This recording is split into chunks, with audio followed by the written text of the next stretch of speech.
urduaudiobooks.com پر آپ سن رہے ہیں سیرت سرور عالم صلی اللہ علیہ وآلہ وسلم، جلد سوئم، تالیف مولانا سید ابوالعلا مودودی، آواز وجیح احمد صدیقی، پروڈیوسر اظہر نیاز۔ باب 14، دوسرا حصہ، یہود کا زوم باطل کیوں؟ یہاں یہ سوال پیدا ہوتا ہے کہ اللہ تعالیٰ نے آخر یہ بات کس بنا پر فرمائی کہ وہ یہ سمجھے بیٹھے تھے کہ ان کی گڑھیاں انہیں اللہ سے بچا لیں گی؟ کیا واقعی بنی نذیر یہ جانتے تھے کہ ان کا مقابلہ محمد بن عبداللہ صلی اللہ علیہ وآلہ وسلم سے نہیں بلکہ اللہ سے ہے؟ اور کیا یہ جانتے ہوئے بھی ان کا یہ خیال تھا کہ ان کی گڑھیاں انہیں اللہ سے بچا لیں گی؟ یہ ایک ایسا سوال ہے جو ہر اس شخص کے ذہن میں الجھن پیدا کرے گا جو یہودی قوم کے نفسیات اور ان کی صدہ برس کی روایات کو نہ جانتا ہو۔ عام انسانوں کے متعلق کوئی یہ گمان نہیں کر سکتا کہ وہ شعوری طور پر یہ جانتے بھی ہوں کہ مقابلہ اللہ سے ہے، اور پھر بھی ان کو یہ زوم لاحق ہو جائے کہ ان کے قلعے اور ہتھیار انہیں اللہ سے بچا لیں گے۔ اس لیے ایک ناواقف آدمی اس جگہ اللہ تعالیٰ کے کلام کی یہ تعویل پیش کرے گا کہ بنی نذیر بظاہر اپنے قلعوں کا استحکام دیکھ کر اس غلط فہمی میں مبتلا تھے کہ وہ رسول اللہ صلی اللہ علیہ وآلہ وسلم کے حملے سے بچ جائیں گے، مگر حقیقت یہ تھی کہ ان کا مقابلہ اللہ سے تھا اور اس سے ان کے قلعے انہیں نہ بچا سکتے تھے۔ لیکن واقعہ یہ ہے کہ یہودی اس دنیا میں ایک ایسی عجیب قوم ہے جو جانتے بوجھتے اللہ کا مقابلہ کرتی رہی ہے۔ اللہ کے رسولوں کو یہ جانتے ہوئے اس نے قتل کیا ہے کہ وہ اللہ کے رسول ہیں، اور فخر کے ساتھ سینہ ٹھونک کر اس نے کہا ہے کہ ہم نے اللہ کے رسول کو قتل کیا۔ اس قوم کی روایات یہ ہیں کہ ان کے مورث اعلیٰ حضرت یعقوب علیہ السلام سے اللہ تعالیٰ کی رات بھر کشتی ہوتی رہی اور صبح تک لڑ کر بھی اللہ تعالیٰ ان کو نہ پچھاڑ سکا۔ پھر جب صبح ہو گئی اور اللہ تعالیٰ نے ان سے کہا اب مجھے جانے دے، تو انہوں نے کہا میں تجھے نہ جانے دوں گا جب تک تو مجھے برکت نہ دے۔ اللہ تعالیٰ نے پوچھا تیرا نام کیا ہے؟ انہوں نے کہا یعقوب۔ اللہ تعالیٰ نے فرمایا کہ آئندہ تیرا نام یعقوب نہیں بلکہ اسرائیل ہوگا، کیونکہ تو نے خدا اور آدمیوں کے ساتھ زور آزمائی کی اور غالب ہوا۔ ملاحظہ ہو یہودیوں کا جدید ترین ترجمہ کتب مقدسہ دا ہولی اسکرپچر، شائع کردہ Jewish publication society of America, 1954، کتاب پیدائش، باب 32، آیات 25 تا 29۔ عیسائیوں کے ترجمہ بائبل میں بھی یہ مضمون اسی طرح بیان ہوا ہے۔ یہودی ترجمے کے حاشیے میں اسرائیل کے معنی لکھے گئے ہیں ہی ہو اسٹرائیویتھ ود گاڈ، یعنی جو خدا سے زور آزمائی کرے۔ اور سائیکلوپیڈیا آف ببلیکل لٹریچر، مرتبہ میکلنٹک جیمز اسٹرانگ، اس میں عیسائی علماء نے اسرائیل کے معنی کی تشریح یہ کی ہے ریسلر ود گاڈ، خدا سے کشتی لڑنے والا۔ پھر بائبل کی کتاب ہوسیہ میں حضرت یعقوب علیہ السلام کی تعریف یہ بیان کی گئی ہے کہ وہ اپنی توانائی کے ایام میں خدا سے کشتی لڑا، وہ فرشتے سے کشتی لڑا اور غالب آیا، باب 12 آیت 4۔ اب ظاہر ہے کہ بنی اسرائیل آخر ان حضرت اسرائیل علیہ السلام کے صاحبزادے ہی تو ہیں جنہوں نے ان کے عقیدے کے مطابق خدا سے زور آزمائی کی تھی اور اس سے کشتی لڑی تھی۔ ان کے لیے آخر کیا مشکل ہے کہ خدا کے مقابلے میں یہ جانتے ہوئے بھی ڈٹ جائیں کہ مقابلہ خدا سے ہے؟ اسی بنا پر تو انہوں نے خود اپنے اعترافات کے مطابق خدا کے نبیوں کو قتل کیا، اور اسی بنا پر انہوں نے حضرت عیسیٰ علیہ السلام کو اپنے زوم میں صلیب پر چڑھایا اور خم ٹھوک کر کہا ہم نے مسیح عیسیٰ ابن مریم رسول اللہ کو قتل کیا۔ لہذا یہ بات ان کی روایات کے خلاف نہ تھی کہ انہوں نے محمد صلی اللہ علیہ وآلہ وسلم کو اللہ کا رسول جانتے ہوئے ان کے خلاف جنگ کی۔ اگر ان کے عوام نہیں تو ان کے ربی اور احبار تو خوب جانتے تھے کہ آپ اللہ کے رسول ہیں۔ اس کے متعدد شواہد خود قرآن میں موجود ہیں۔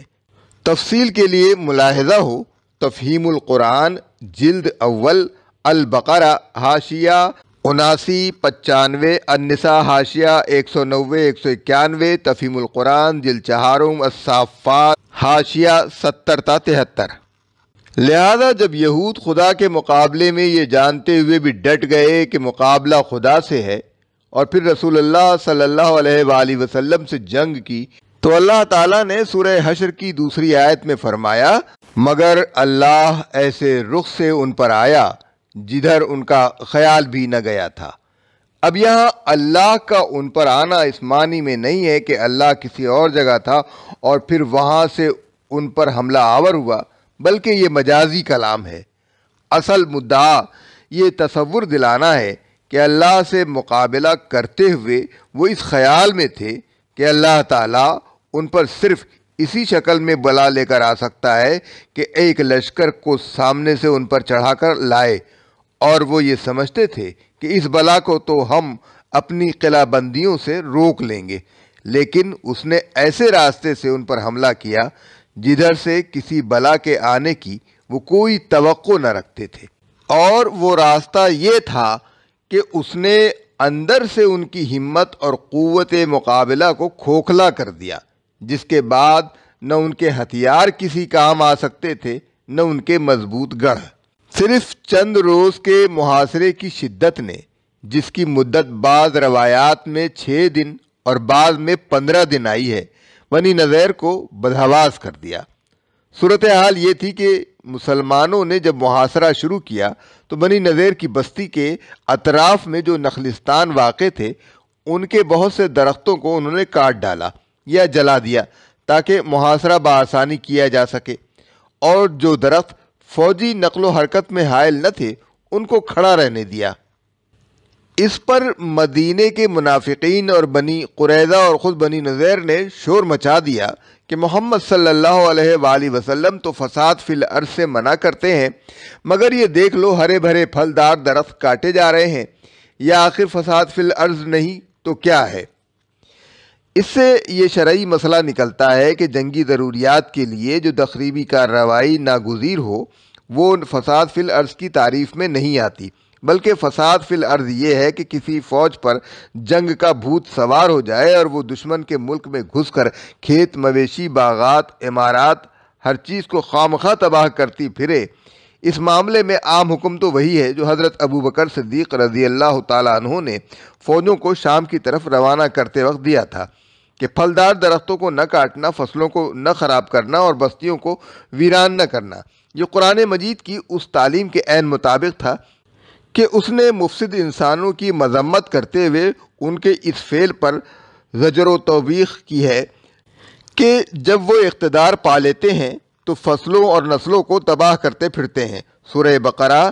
آیت 205۔ لیکن جنگی ضروریات کے لیے خاص حکم یہ ہے کہ اگر دشمن کے خلاف لڑائی کو کامیاب کرنے کی خاطر کوئی تخریب ناگزیر ہو تو وہ کی جا سکتی ہے۔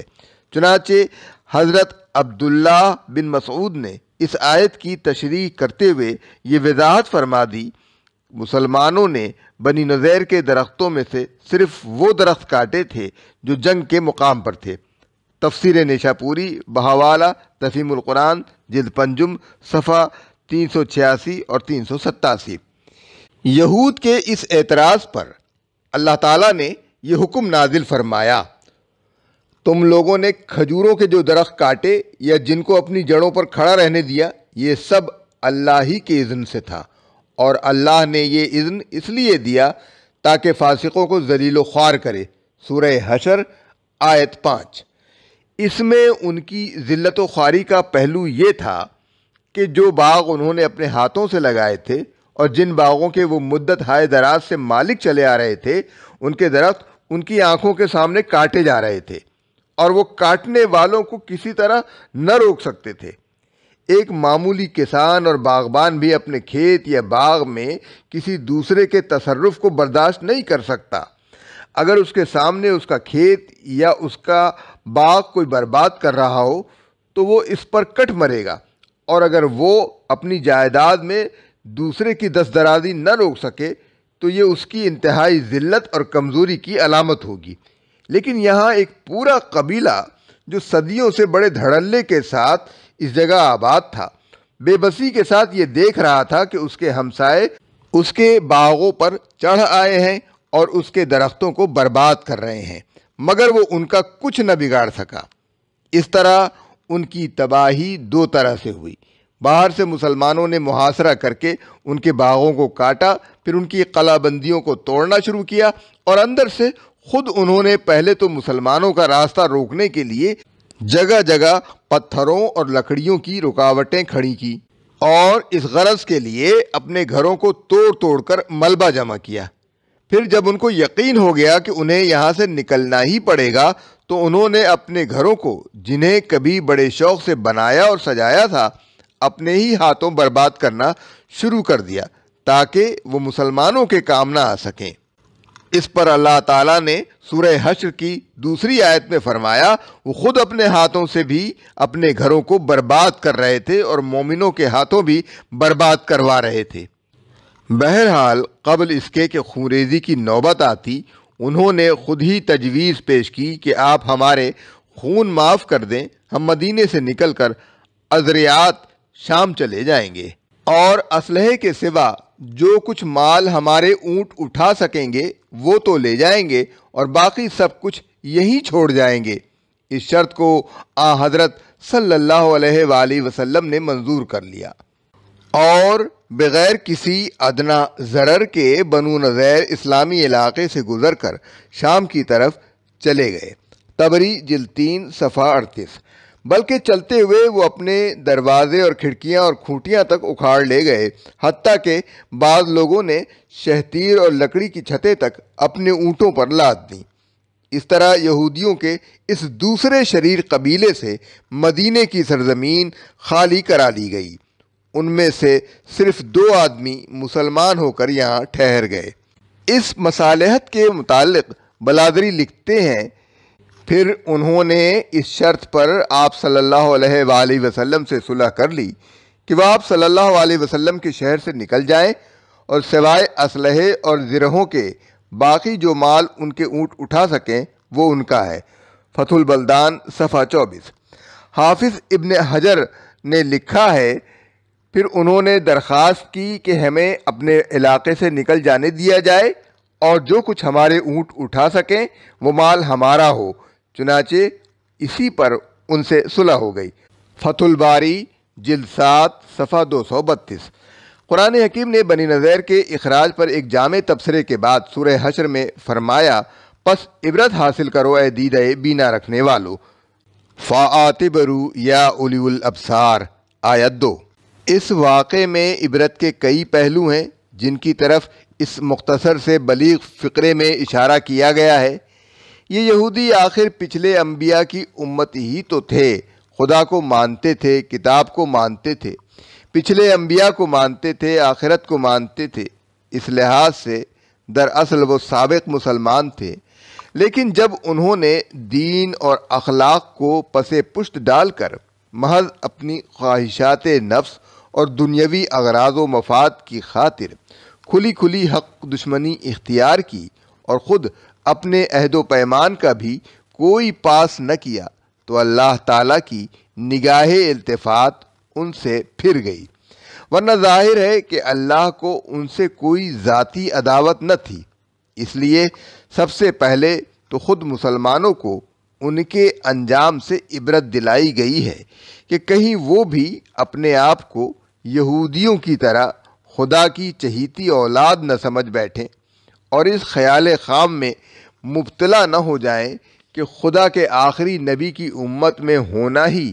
بجائے خود ان کے لیے اللہ کے فضل اور اس کی تائید کی ضمانت ہے،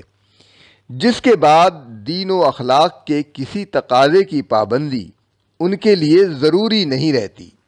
اس کے ساتھ دنیا بھر کے ان لوگوں کو بھی اس واقعے سے عبرت دلائی گئی ہے جو جان بوجھ کر حق کی مخالفت کرتے ہیں اور اپنی دولت و طاقت اور اپنے ذرائع و وسائل پر یہ اعتماد کرتے ہیں کہ یہ چیزیں ان کو خدا کی پکڑ سے بچا لیں گی۔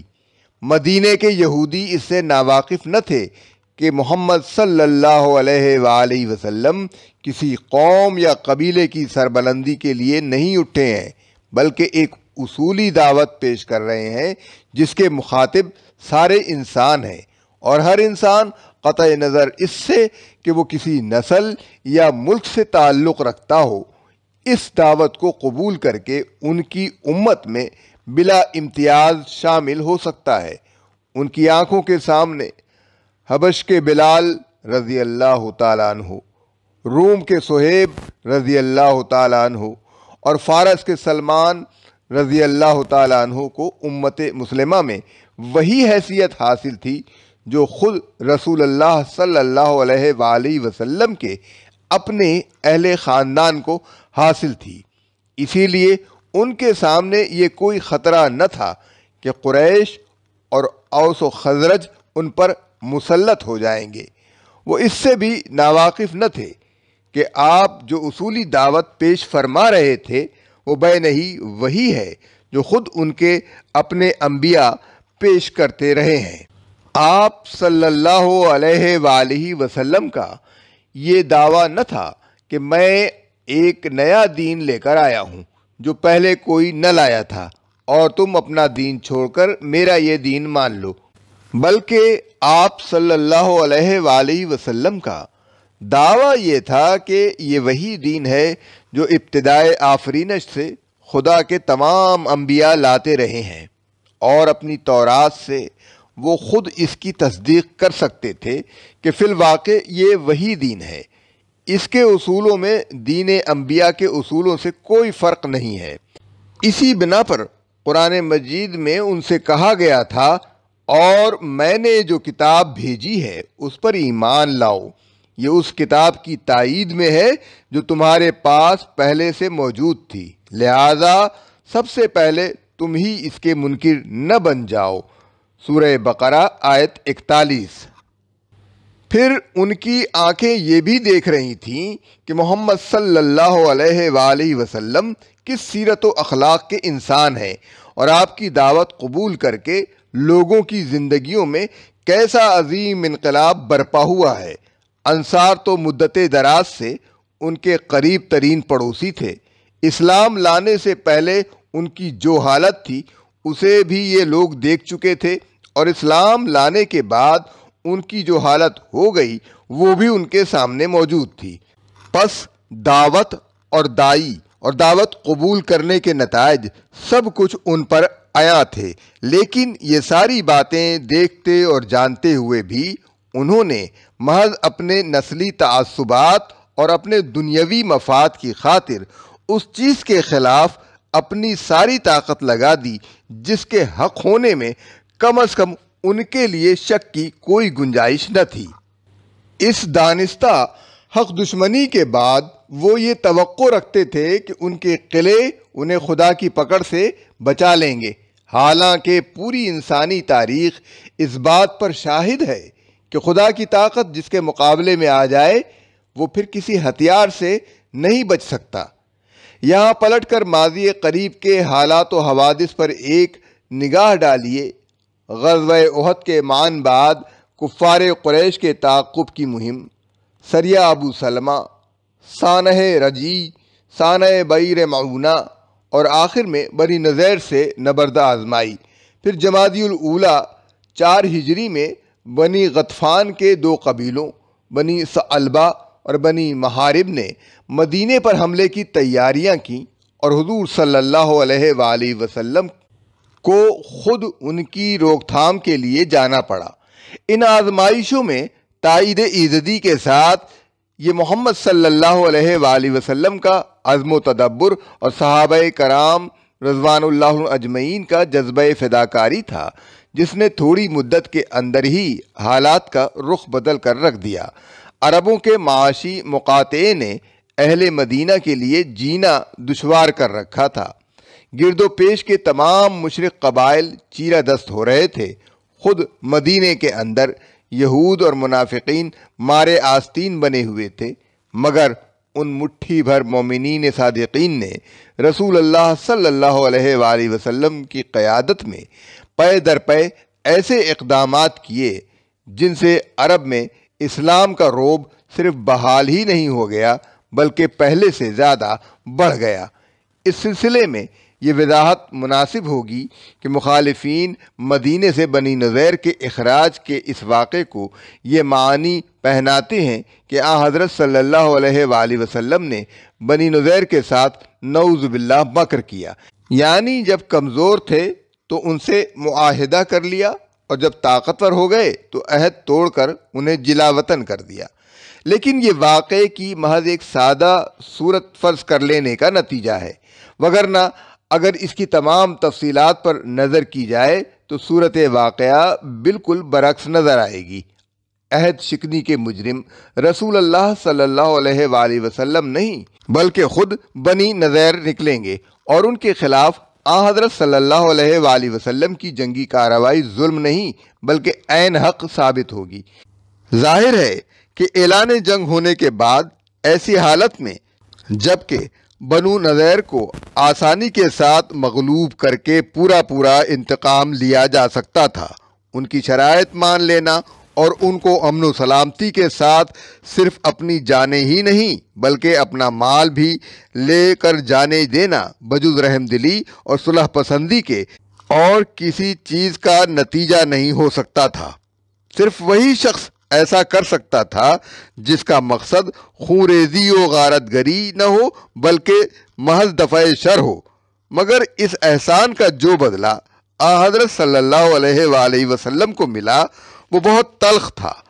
جن دشمنوں کو آپ نے قابو میں آ جانے کے بعد محض رحم کھا کر چھوڑ دیا تھا، انہوں نے مدینے سے نکل کر تمام عرب میں آپ کے خلاف سازش کا جال پھیلا دیا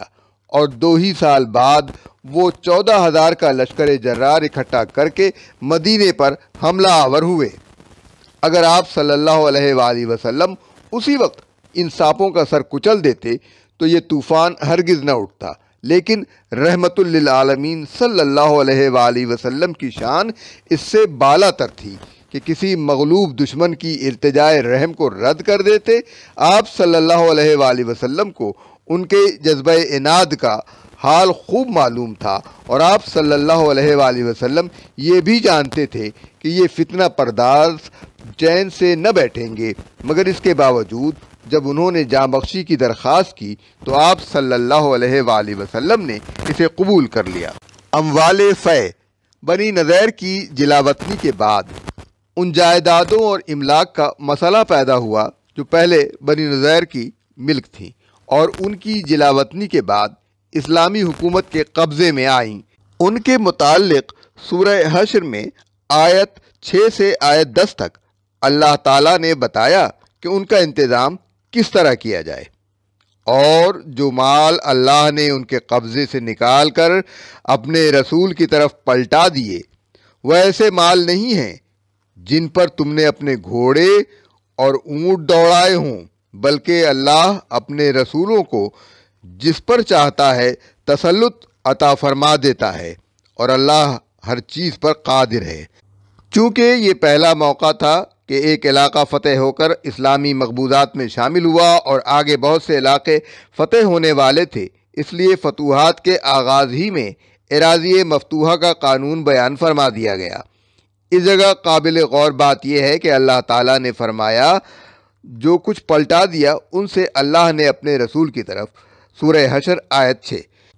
اللہ نے پلٹا دیا کے الفاظ استعمال کیے ہیں۔ ان الفاظ سے خود بخود یہ معنی نکلتے ہیں کہ یہ زمین اور وہ ساری چیزیں جو یہاں پائی جاتی ہیں دراصل ان لوگوں کا حق نہیں ہے جو اللہ جل شانہ کے باغی ہیں۔ وہ اگر ان پر قابض و متصرف ہیں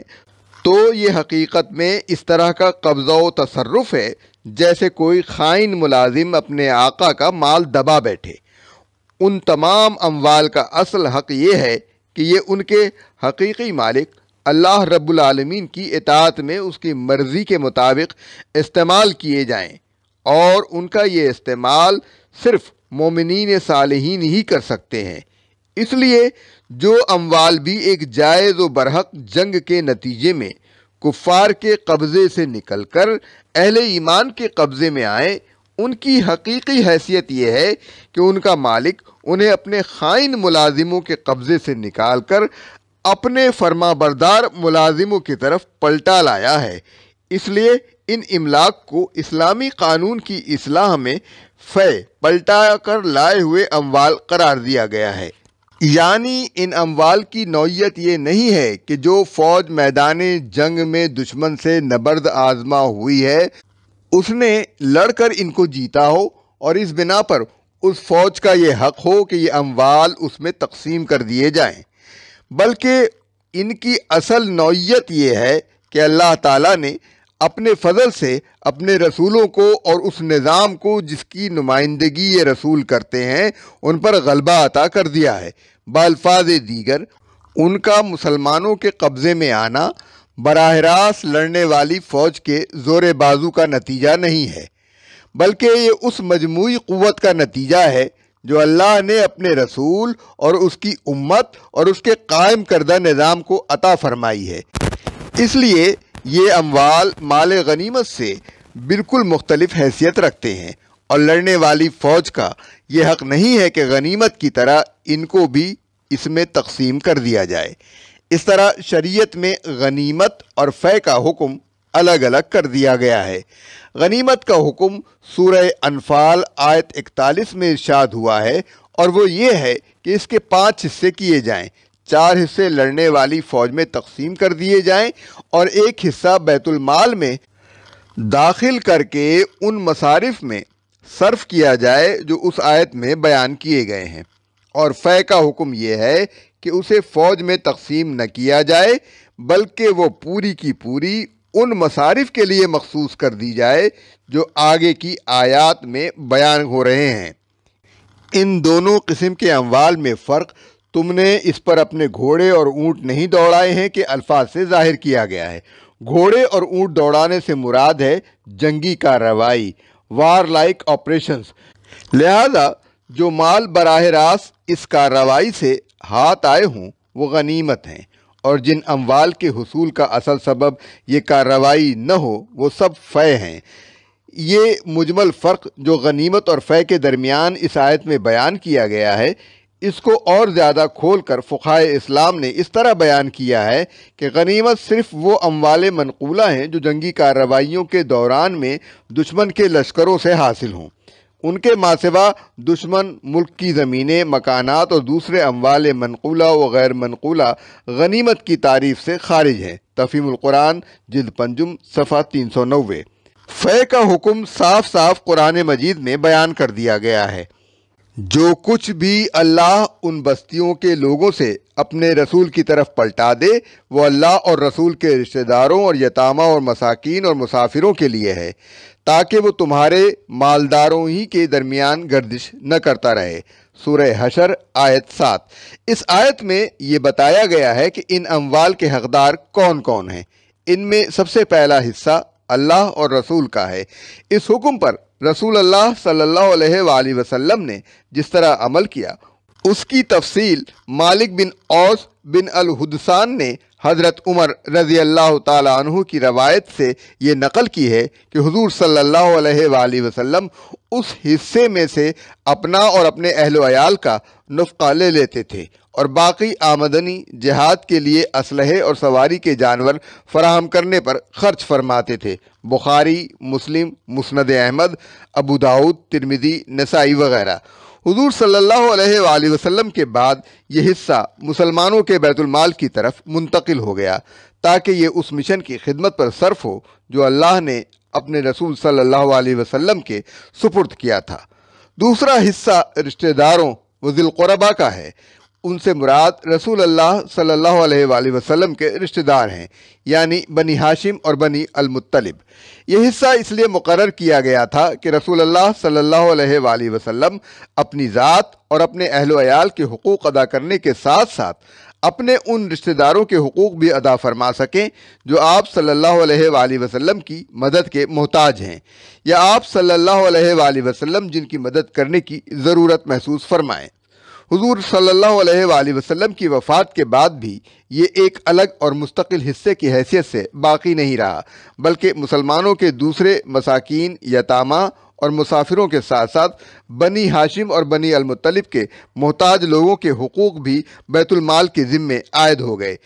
البتہ اس بنا پر ان کا حق دوسروں پر فائق سمجھا گیا کہ زکوٰۃ میں ان کا حصہ نہیں ہے۔ حضرت عبداللہ بن عباس رضی اللہ تعالیٰ عنہ کی روایت ہے کہ حضرت ابوبکر صدیق رضی اللہ تعالیٰ عنہ، حضرت عمر رضی اللہ تعالیٰ عنہ، حضرت عثمان رضی اللہ تعالیٰ عنہ کے زمانے میں پہلے 2 حصے ساقط کر کے صرف باقی 3 حصے یتامہ، مساکین اور ابن السبیل فے کے حقداروں میں شامل رہنے دیے گئے۔ پھر اسی پر حضرت علی رضی اللہ تعالیٰ عنہ نے اپنے زمانے میں عمل کیا۔ باقی 3 حصوں یتامہ، مساکین اور مسافروں کے بارے میں فقہا کے درمیان کوئی بحث نہیں ہے، البتہ امام شافعی اور ائمہ ثلاثہ کے درمیان اختلاف یہ ہے کہ امام شافعی کے نزدیک فے کے جملہ اموال کو 5 برابر حصوں میں تقسیم کر کے ان میں سے ایک حصہ مذکورہ بالا مصارف پر اس طرح صرف کیا جانا چاہیے کہ اس کا 1/5 مصالح مسلمین پر، 1/5 بنی ہاشم و بنی المطلب پر، 1/5 یتامہ پر، 1/5 مساکین پر اور 1/5 مسافروں پر صرف کیا جائے۔ بخلاف اس کے امام مالک، امام ابو حنیفہ اور امام احمد اس تقسیم کے قائل نہیں ہیں۔ ان کی رائے یہ ہے کہ فے کا پورا مال مصالح مسلمین کے لیے ہے۔ مغنی المحتاج۔ سورہ حشر کی آیت 8 میں بتایا گیا ہے کہ مساکین کے زمرے میں فقراء مہاجرین بھی شامل ہیں۔ اس سے مراد وہ لوگ ہیں جو اس وقت مکہ معظمہ اور عرب کے دوسرے علاقوں سے صرف اس بنا پر نکال دیے گئے تھے کہ انہوں نے اسلام قبول کر لیا تھا۔ بنی النضیر کا علاقہ فتح ہونے سے پہلے تک ان مہاجرین کے لیے گزر بسر کا کوئی مستقل ذریعہ نہ تھا۔ اب حکم دیا گیا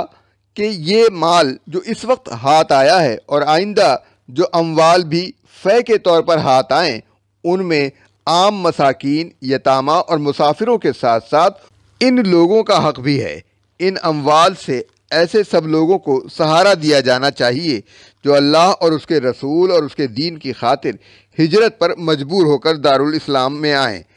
اس حکم کی بنا پر رسول اللہ صلی اللہ علیہ وآلہ وسلم نے بنی النضیر کی جائیدادوں کا ایک حصہ مہاجرین میں تقسیم کر دیا،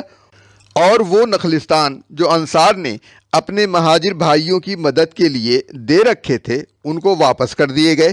لیکن یہ خیال کرنا صحیح نہیں ہے کہ فے میں مہاجرین کا یہ حصہ صرف اسی زمانے کے لیے تھا۔ درحقیقت اس آیت کا منشا یہ ہے کہ قیامت تک جو لوگ بھی مسلمان ہونے کی وجہ سے جلا وطن ہو کر کسی مسلم مملکت کی حدود میں پناہ لینے پر مجبور ہوں، ان کو بسانا اور اپنے پاؤں پہ کھڑے ہونے کے قابل بنانا اس ملک کی اسلامی حکومت کے فرائض میں شامل ہے، اور اسے زکوٰۃ کے علاوہ اموال فے میں سے بھی اس مد پر خرچ کرنا چاہیے۔ اگلی آیت میں واضح کیا گیا کہ فے میں صرف مہاجرین ہی کا حق نہیں ہے، بلکہ پہلے سے جو مسلمان دارالاسلام میں آباد ہیں وہ بھی اس میں حصہ پانے کے حقدار ہیں۔